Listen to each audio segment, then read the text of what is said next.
I gave my friend a day off. He's, sleeping it off. But I told him that he has to at least learn all the controls, and then we'll have something to talk about next time. In the meanwhile, this is Buster Bust Loose Stage 2. We're going to be in the wild frontier of the Wild West, and it's a pretty okay West stage, I guess. I mean, it's not exactly as good as Bury My Shell at Wounded Knee, or all of Wild Guns, or, well, any other Western stage I could think of, but that's alright. It's still okay, it's just not one of my favorites. And yeah, we actually have to do this.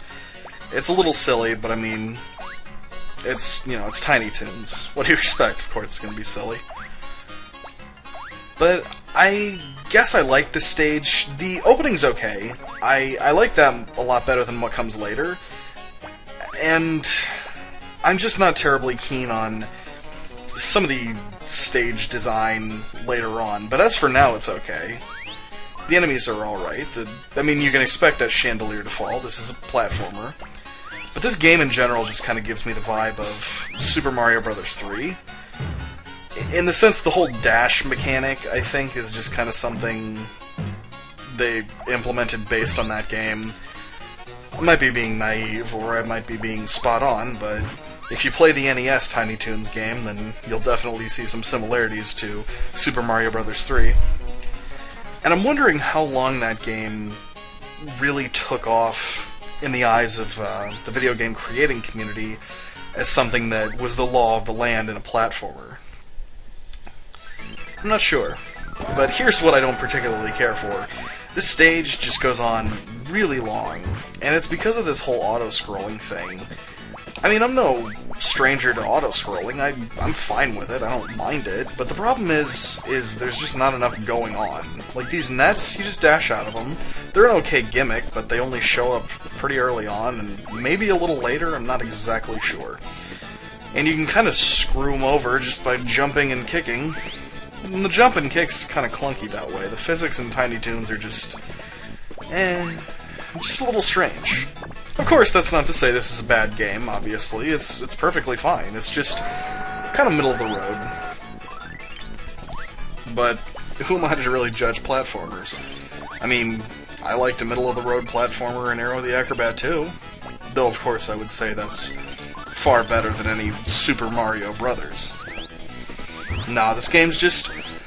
it is what it is. It's good, but it's just missing that little oomph that'll make it great.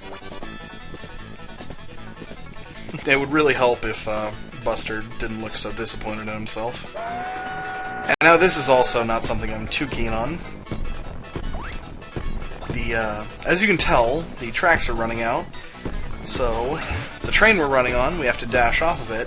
You have to be pretty precise in how you dash off and land. That was already pretty close. So, I don't know. They probably could have made it a little more clear exactly how much vertical leap you would get through the dash. Maybe I'm just complaining. That's probably it. But again, this auto-scrolling just takes a little too much time for my liking. And hopefully... yep. As soon as they show up, you know that you're at the final train for a few seconds. And look at that, we're right back on another train. Hooray! Just what I like. Oh, and now the train goes dark! What a gimmick. Well, perhaps this is based on the Great Train Robbery. I'm sure that that's the exact case. I remember a lot of rabbits in that film. It's a lie, of course. I don't remember any rabbits in anything except outdoors. But you might notice one of the bandits, or the burglars, or whoever they are, has the word Yale on his shirt. What stunning political commentary, eh? I'm sure he's actually just from the show, and I'm making a mountain out of a molehill. They give you an awful lot of carrots, but that's okay. I tend to take a lot of hits, because I don't really focus too much on how far it is I can hit people with the kick. Like this magician mini-boss. Just keep kicking him in the face.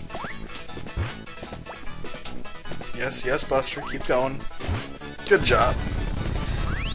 think he... Whoa, whoa, whoa. Do not dash off screen. That is a very bad idea. That is imminent death. Now, should we jump off now? No. There's tracks at the bottom. Of course not. You have to jump on these pieces of wood. Where are they coming from? Why are they happening? Well, stop. Now jump on that one. That one sucks. I don't like that. And you have to kick to get there. But it's Arnold. He was throwing them all along. To be nice? To help us? To hurt us? I don't get it. Doesn't matter. He seems like he's gonna be like a recurring antagonist in this game, but he just shows up twice, and he's just like, yeah, whatever. It's just gonna keep happening. Oh well. Not very good at getting past those vultures without taking a hit, so you'll have to forgive me. At full health, hooray! We're gonna need it for the second half of the auto-scrolling. But we're at the end of the first, which is good, because it's not that enticing. There isn't a whole lot to go for on it. But look at that, we're hopping in the air, and is there a space level? No, just more trains. Or is there a space level? Well, I'm not telling. Don't be spoiling, you idiots. I don't have time to spoil games that have come out 17 years in the past. I didn't actually do the math, I just like that number. Now this is actually kind of a more difficult version of the auto-scrolling. Just watch out for the steam vents. And you actually have to attack stuff that isn't coyotes or something. Now that's dumb, I don't like that. You couldn't tell that that fire was going to happen until that's on screen. And it's not on screen for the first fire to shoot at you. It's kind of bullshit. I don't like that. But you actually have to destroy those pipes in a valid amount of time, or else you're not going to be going anywhere. Come on, let's go down, let's go down. I feel like I might want to take some time to discuss the hard mode of the game. It's pretty obnoxious in that it only gives you one heart, and you have to just keep collecting more. That doesn't really seem like a good measure of difficulty, though. It's just saying, alright, here, we're not going to design the game around another difficulty. It's just you can't get hit as many times. Alright. Cool, I guess. And I know for a fact that there's a 1-up over there, and that's not in the hard mode version. I don't know, I'm just not a big fan of hard modes that don't actually adjust the difficulty.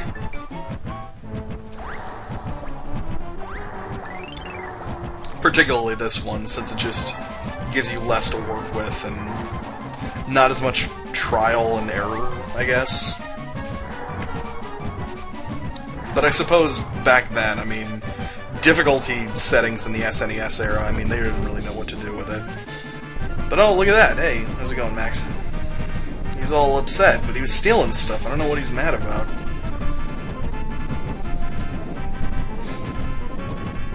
I was sitting here for a couple seconds trying to think of how I could make a reference to the fact that his voice actor was in Terminator 2, but I realized that I couldn't make a funny one, so at least let me explain that it was the case that he was in Terminator 2.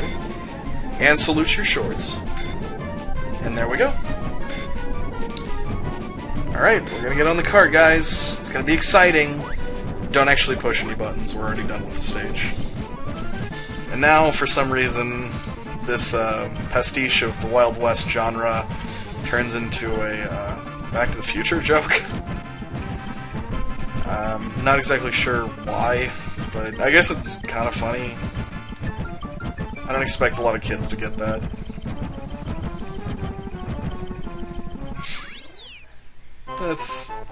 That's amusing. I'll give them that. But we're all done with that stage, and that means we're on to a new bonus round. Another bonus round. Alright. Who knows what we'll be doing? Hopefully we'll be doing that, Plucky Duck Bingo. I recall everyone was very fond of that. Let's spin her up. Let's see what we can get. Anything exciting? A duck, a cat, a pig, a little bird, and a rabbit. Oh, we actually got this one. I usually never get this. And I bet you're gonna see some pretty poor results. Championship squash. that's really every single one of these games is nothing but a chance to get extra lives, so... Yep, how many times, blah, we gotta hit the ball, and you get extra points for hitting stuff that walks by. I'm really, really bad at this one, so... Don't expect anything too special. But I'm at least gonna show you what happens, this stuff that you can do.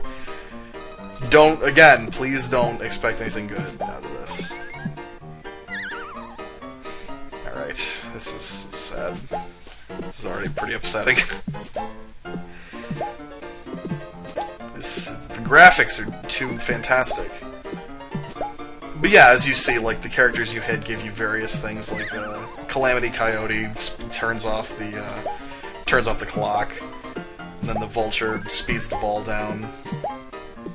It's pretty handy. I mean, if I want the video to end in a reasonable amount of time, I would have more respect for you and never hit Calamity Coyote. But I still do, because I don't care. Because I don't respect you at all. I want you to watch me play as a cat, playing squash. Again, maybe I'll get an extra life at some point, who knows? Maybe, okay. I'm sure a lot of you out there are probably saying, hey, why are you so bad at this? That's a good question. I don't know. I'll probably get better someday. But today, it's not that day. Never will be. A perfect run of Furball's Championship Squash. Coming soon, guys. I'm lying. It'll never happen, ever. I just don't desire to do that. Oh! There we go. We didn't even have to hit the ball. We got a 1-up anyway. So what was the point? Good question. I don't know. I'm sure we'll be able to hit it 7 times in the next couple of seconds. Whatever. We got the 1-up. I don't care. You tried your best for a ball. I'll give you a cat treat. Now I'll give you the interlude to the next stage. And I hope my friend's ready for the next one, because it's actually going to involve something he knows something about, and I don't know much at all about. But I'll just let Buster explain the scenario, and... Oh no, it's raining. I'm sure that we'll just have to go to a nice young person's house.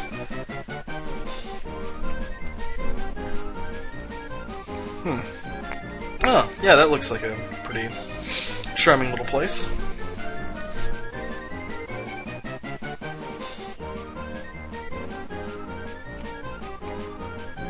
Ah yes, they're subverting all the tropes, are they not?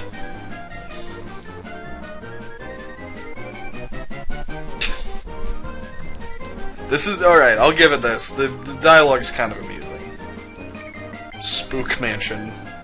Not the nicest phrase. But I'll see you guys next time. Have a good one.